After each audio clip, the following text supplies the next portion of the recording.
We are both fairly high earners. He's making about $150,000 annually, had previously had investment properties and significant investments. I make about $400,000 annually, with significant upside over the course of my career, but currently have a little less in investments. We have completely separate finances, no debt, and no children. He hates working. He has worked very hard to become financially independent, and I love him, and I am proud of him for that.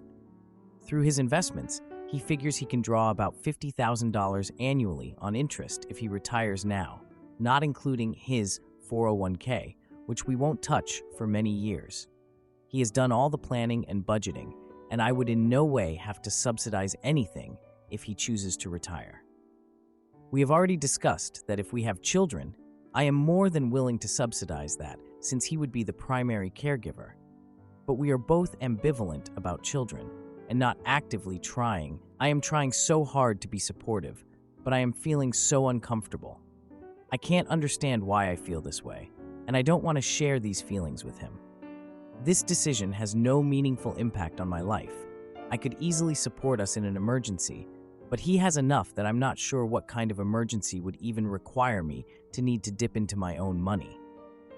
I guess the question is, how do I even talk to him about this? I don't really understand why I feel so conflicted about this, and I am proud of him for reaching this milestone he worked so hard for. At the same time, I am really afraid of what will happen if he stops working, but what could possibly happen? This must just be anxiety? Before anyone asks, both of our finances are completely protected if we were to separate. To add, we rent in a high cost of living city, but our split rent is well within his budget.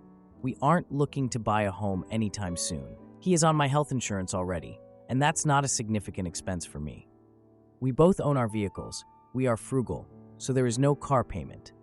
Our expenses are fairly low, considering. We did a post-nuptial agreement a few years ago when he started talking about this. Alimony is no issue. His whole philosophy is he made enough money that he doesn't have to rely on me, and the only condition under which I would subsidize is if we decided to have children, in which case my income can comfortably support us. We have a very even split of labor in the household. I don't have any expectation or any desire that he would take on more just because he's not working, especially since our finances are separate. I really don't feel remotely overwhelmed by our household labor at all. He would not be retiring to take care of our household. Now, for a few comments before the update. Comment 1. You could be my twin. Our situations are so similar. My numbers are pretty close to yours across the board, though we are a couple of years older, no kids, paid off cars, etc. The only difference is we own some real estate, including our primary residence. My husband was laid off about 4 months ago and has created a side business that can easily get us about $50,000 annually with a couple of hours of work a day. But the monumental difference, as the higher earning woman in this relationship, is that he handles everything for me now. My life is so good, and I don't have to worry about much on a day-to-day basis. I still have to step in for the big house detail questions because I'm an engineer by trade, but I don't want him to go back to work full-time now. He has gotten in better shape. He's always cooking and preparing meals. He's organizing the house, taking care of the little details, and running the errands that would pile up in a corner to deal with on the weekends. He's in such a good mood all the time and not stressed about getting enough rest on Sunday before the work week starts. My life is infinitely better with my husband not working full-time. Don't knock it until you've tried it. LOL. Comment 2. Is it possible that you're more worried about his mental health and possible drastic changes in the balance of your relationship more than the financial side? If so, you could openly talk about it with him. What's his plan? To travel, to relax, or to do something else? Does he have any hobbies? If you trust that he is someone who will not give in to total laziness, and you can talk to him about any issue that may arise, I would try to manage my anxiety and see how it goes, instead of projecting. Some people can't cope with not working and not being busy. Others are genuinely fine enjoying their time doing relaxing things. And their mental health is actually much better once they don't have to work anymore. I know a few. And those who can't cope with not having a purpose may find some side activity to fill in some time. Make sure you're not projecting how you would feel without work and your fears of how things could change for the worse. If I could retire early without financial worries, I could totally see myself thriving by spending my days reading, gardening, cooking, attending painting and writing classes, and doing some volunteering now and then when I need some purpose. Now for the update. A few months after I talked to you guys about how Mark, my partner of 6 years, wants to retire. He did it. He fully retired. And yeah, I was worried. It's not that I was against him retiring, but I was worried about what it meant for us.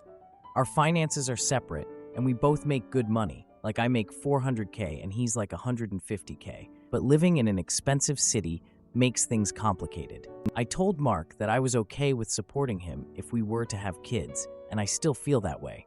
But if he stops working, then he's not really contributing to the household. So we set up a post-nuptial agreement to protect ourselves. That way, if he quits working, he's not depending on my income for anything unless we have kids. We also do an equal share of the household chores, so he's not expected to do more just because he doesn't have a job.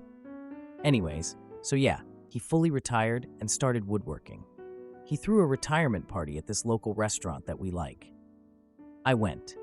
I felt a little uneasy about the whole thing, but I tried to act like everything was fine. I was happy for him. I mean, he worked hard and saved a lot of money. Still, I couldn't shake this feeling I had. At the party, Mark's friends surprised him with an expensive watch. I just stood there while everyone went on about how great it was. I really didn't like it. I could tell that Mark was so excited about it, and it made me uncomfortable. It's not that I care about expensive things, it's just, I don't know. I guess it felt like such a big commitment to spend that much money on a watch. I overheard Mark talking to some old coworkers about how surprised they were that he retired. They were hinting that he was a key player at work. It bothered me. I mean, he was a key player. He was like the only player on his team. It just made me feel like he was giving up something really important. I overheard him talking about how he wanted to start woodworking. I mean, I don't know. Compared to his old job, it just seemed trivial. I tried to talk to his friends, but I felt so out of place. They were all talking about their jobs, and I felt like I couldn't really relate. A week later, I found out he'd been spending a lot of time at this woodworking shop. Like, he'd been making furniture. He just started doing it, and now he's spending all this time there. He would come home all late at night, and I didn't know what to think. One evening, I just decided to stop by the shop after work. I don't know why, I just wanted to see what he was doing. I got there and the place was filled with furniture. I don't even know what all of it was, but it looked expensive. Mark wasn't there. I looked around and found this receipt for an order of wood, and it was a lot of money. I mean, it seemed excessive for a hobby. The next day, I confronted him about it during breakfast. I just asked him about the receipt, and he admitted that he was planning to sell the furniture online. He was downplaying it and said it was just a side thing. He insisted that this was his passion and that I should support him. We got into an argument about it, and I stormed out. I went to a friend's house for a few hours to just think. When I got back home, I found this email from a local craft fair inviting Mark to sell his furniture. I decided to go to the fair and see what he had made. I was shocked. I mean, I really was. He had this booth that was filled with furniture, and it just seemed so out of place for him. He looked confident and happy. He was chatting away with customers, and I just couldn't deal with it. I overheard someone complimenting him on the quality of his work. I just felt like I needed to take control. I went and talked to the fair organizers. I shared my concerns about Mark's financial stability and the risks of starting a business without experience. They seemed surprised at my input and said they'd consider it seriously.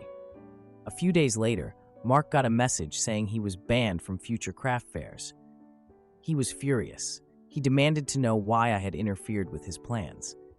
We got into this huge argument, and he accused me of trying to control his life. I told him the truth about the financial implications of his decisions. I insisted that we both needed to be responsible. He ended up moving out temporarily until things settled down. His absence left me with a really quiet home. A few days after he moved out, he called me and asked if we could meet to talk about everything. We met at this small coffee shop that we like. The conversation was awkward and tense. We talked about how we could move forward, but it was clear that we had a lot to work through. I suggested that we both attend a financial workshop to understand the implications of his choices better. He agreed, but I could tell that he was still really upset about everything. Edit. Mark and I agreed to take a financial workshop together. It helped clarify our financial goals and the impact of his new hobby. We're still working through our trust issues, but it's improving. Am I the idiot for refusing to move in with my boyfriend who prioritizes his ex over his kids' living situation? So I'm going to cut right to the chase. My boyfriend is in a precarious situation. He has 3 children he doesn't live with. One lives with his grandmother and the others live with their mother. I have no children. He has a place of his own, but it's a small 1-bedroom apartment. He has a spare room his oldest child comes to sometimes, but the place is too small for him to have any real privacy. We've been together for a year, but I've only met one of the children. He never has them at his place because it's too small. Yet he wants me to move in. We talked about paying rent and utilities. He said he'd cover the entire rent and I can just pay for the internet since I work from home. That way, I could save money. My lease is about to be up and I have a low salary, so it makes sense. I also love him deeply. So, I would be excited to take the next step with him, but I have my reservations. First of all, the children. I've only met one, and there's no sign of me meeting the others anytime soon due to issues he has with their mother. I wasn't in a rush to meet them, but it is concerning to me that he wants me to move in without having done so. It also bothers me that he doesn't have a space for his children yet, but he wants me to move in. He usually sees them a few times a week at his mother's house, who lives in the same neighborhood, so it's not like he never sees them. But still, he says he wants to eventually take the kid's mother to court in order to see them more regularly and on his terms. In order to do that, he needs a bigger place too, I'd imagine. I mentioned saving for a bigger place so his kids can visit, but he said if we stay in his place for a year or two, we can save enough to buy a place.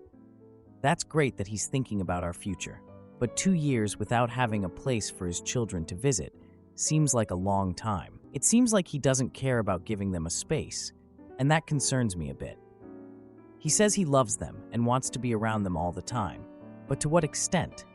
Why is he not working toward providing more for them? It's making me question my boyfriend's character and how much he really cares about them. He talks about having children with me, but I am very reluctant to move forward with this due to his lack of consideration for them. Like I said, I love him, but it's only been a year, and this is concerning, just looking for insight from others. Now for a few comments before the update. Comment 1. It looks to me like he wants you to move in to save money that you can then use to move into a bigger place together. Then he can have the kids over more, like 50% of the time, so he doesn't have to pay child support, and he'll have you there to look after them. Winning. They aren't his priority, and you likely aren't either. You are right to see this as a problem. Comment 2. You are correct to be concerned. Do not rush into this. Trust your gut. There is a chance that he's planning to set you up as their nanny. You work from home after all, so he's going to take advantage of that. He will then use this leverage to get custody of his kids since he now has a nanny. Yes, this is a far-fetched scenario, but not impossible. Now, for the update. I'm not sure how to describe it, but it's been a little over a month since I posted last, and things haven't gotten better. I decided to hold off on moving in with my boyfriend because I'm worried about how he parents. I love him, but I'm not going to ignore his kids just to be with him. He noticed we weren't spending enough time together, so he invited me to his mom's house for dinner. I went because it was a Sunday and I didn't have anything else to do. His mom made a huge meal, and the vibe was tense but friendly. I could tell his mom was kind of wary of me, which made sense. During dinner, his kids were there. They seemed excited to see him, but unsure about me. The youngest one, I think he's 5, asked if I was going to be their new mom. That question made everyone go silent. My boyfriend laughed it off, but I felt awkward. I really didn't know how to respond to that. After dinner, I overheard my boyfriend talking to his mom in the kitchen. He told her he was planning to take the kids' mom to court for more visitation rights. I felt uneasy. I wanted to ask him why he was trying to get more visitation if he hadn't even arranged a bigger place for his kids to visit. A few days later, my boyfriend invited me to a birthday party for one of his kids at a bowling alley. I was excited to go, but I was also kind of nervous. When we got there, his ex-wife showed up unexpectedly, and it made things tense. She was really friendly with the kids, but ignored me completely. My boyfriend kept finding reasons to talk to her during the party, and I just felt so left out. The kids played and laughed while I stood off to the side, feeling totally out of place. At one point, I overheard the ex-wife say she was thinking about moving back to the area. My boyfriend didn't seem worried at all. He just joked about how they could make things work. After the party, I confronted him about not finding a bigger place. He brushed off my concerns and said they'd figure it out later. I felt so frustrated. A week later, he invited me to his mom's house again for dinner. During dinner, his mom casually mentioned how she thought my boyfriend and I would have kids together. I just felt like she was assuming things that weren't even on the table. After dinner, he suggested a weekend getaway to a nearby cabin. I thought it would be nice to have some time together, so I agreed. At the cabin, my boyfriend got a call from his ex-wife. She was upset about visitation arrangements, and he stepped outside to take the call. When he came back in, he was so distracted and distant. The next day, he suggested we go hiking, but he spent most of the time texting. I asked him about the call, and he brushed it off, saying it was no big deal. On the drive home, we argued about his lack of communication concerning the kids. He snapped and said, I didn't understand the complexities of co-parenting. We reached a breaking point when he accused me of not being supportive. I just couldn't take it anymore, so I packed my things and left the cabin early. Back at home, he texted me, apologizing for the argument, but I didn't respond. The following weekend, I found out through social media that he went to a family event with his kids and his ex-wife. The pics showed them all smiling together, and it was clear he had moved on without me. I decided it was time to end the relationship. I learned that commitment requires more than just words. It requires action and responsibility. Am I the idiot for confronting my cheating boyfriend about his secretive behavior and ending our relationship? My boyfriend, who is 34 years old, and I, who am 28 years old, have been together for over 2 years. A few months ago, I found out he cheated on me with one of his colleagues, and it has been very hard to trust him ever since then. While my friend and I were outside, he called me and asked where I was. He was thinking of joining some of his colleagues for lunch at a place I like going to, and asked if I was there at that time. I didn't think much of it, but it seemed strange that he wanted to know if I was at the place he was going to with his colleagues, as if it mattered if we'd meet there accidentally. My friend convinced me to go by and say hi to see if he was with the one colleague he cheated with. So we did. When we got there, I called him on the phone asking where he was sitting, and I found him while we were talking. So I went in his direction. Before I even reached their table, he was already halfway near the street, and my path to the table was blocked. His face looked kind of red and surprised to see me there. He was having lunch with 3 women and 1 man, and the one in question was not there. I know their names, and I know that he goes to lunch with one of the women every time he's in the office. So because we were about 10 meters away from the table, I asked him if he'd introduce me to his colleagues. He asked why, and I said I just wanted to meet them. I asked again, and he responded by saying, "Oh, we're not that close." But at the same time, he's already been out with them many times, and he speaks to them on his work chat all the time. I asked a 3rd time, and he became more annoyed and told me to stop because it didn't matter. I hugged him and left, and I cannot describe the pain I felt afterward. I felt like trash. I'm convinced he doesn't want someone at that table to know about me, and he's trying to have something with one of them. I feel like it should be completely normal to introduce your significant other to whoever you're sitting with, not walk in front of the table so the person can't reach it and refused to do so after being asked 3 times. When I got home, he tried to twist it on me, saying how I was playing games and that if my friend and I were planning on staying, he would let us join them. I've completely lost trust since he cheated on me, and it feels like he's trying to live a double life around his colleagues. Am I right to think so, or am I overthinking it? Oh, and now that this situation has passed, he tried acting as if nothing happened the next day. To sum up, my boyfriend cheated on me with a colleague. I've lost trust in him. I was out with a friend when he called me and asked if I was going to be at a restaurant because he was planning on going there with his colleagues. I went by to say hi, and he walked towards me so I couldn't reach the table and refused to introduce me after I asked 3 times. The woman he cheated with wasn't there, but I know the names of the 3 women at the table. It feels like he's hiding me from them. Now, for a few comments before the update. Comment 1. I've totally lost the trust since he cheated on me. If there's no trust, there is no point in being in a relationship. A relationship without trust is never going to work out. Stop wasting your energy on someone who couldn't care less about you. Comment 2. That's why you don't forgive cheaters, because it costs you your mental peace. They don't change, they just learn to hide it better. And your boyfriend is not even good at hiding. Don't ignore the obvious. Leave him for good and move on. Now, for the update.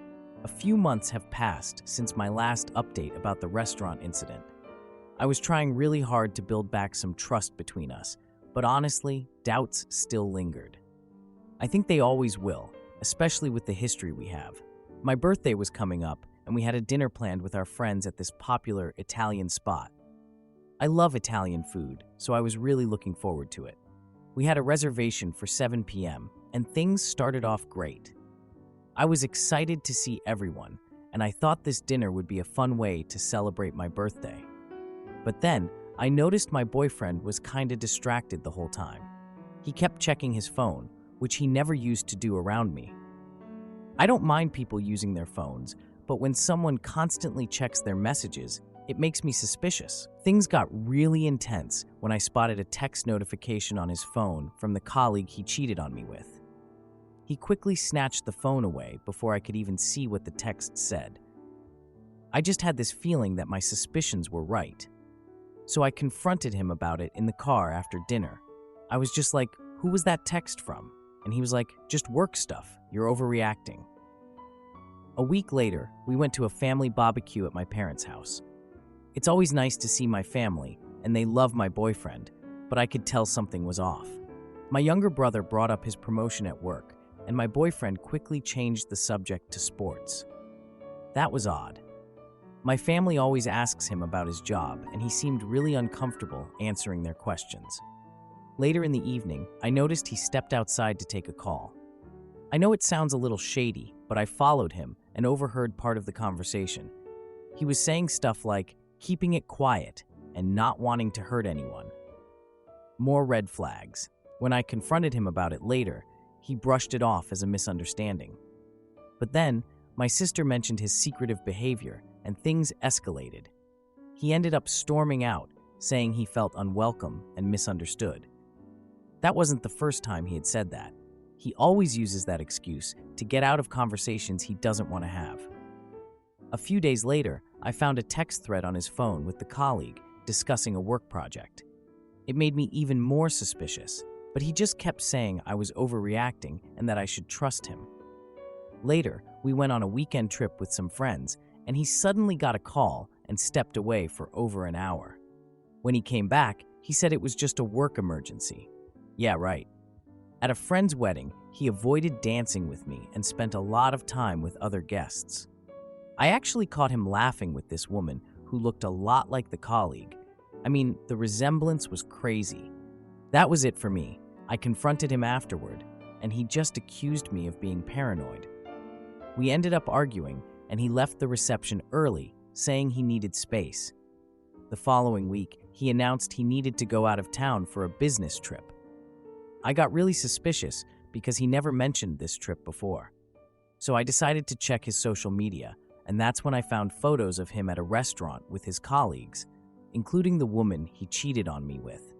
I was devastated. The colleague even commented on the photos, saying it was a team-building exercise and that they were just having dinner. I was so hurt. A few days later, I confronted him with the info I found, and he admitted to being vague about his work, but insisted he wasn't cheating. We had this huge argument, and he moved out to stay with a friend. A month later, we met up to talk about our relationship. During that meeting, he revealed that he had been offered a job in another city. It was like the final blow. We agreed to part ways. It was tough because I still had feelings for him, but I realized I couldn't keep doing this. Trust is so important in a relationship, and we just couldn't get past the issues we had. Edit. The job offer he received was for a higher position at a different branch of his company. He didn't apply for it. His boss recommended him. The offer conflicted with my expectations of him being fully honest about his work life. Despite having friends in the new city, he said he would be moving alone initially. The job was a big opportunity for him, but knowing the colleague would be in the same city made it hard for me to support that decision without reservations. If you liked this video, you'll probably like these too. Also, while you're here, please consider subscribing. It's your support that keeps this channel alive and allows me to make better and longer videos. Have a great day.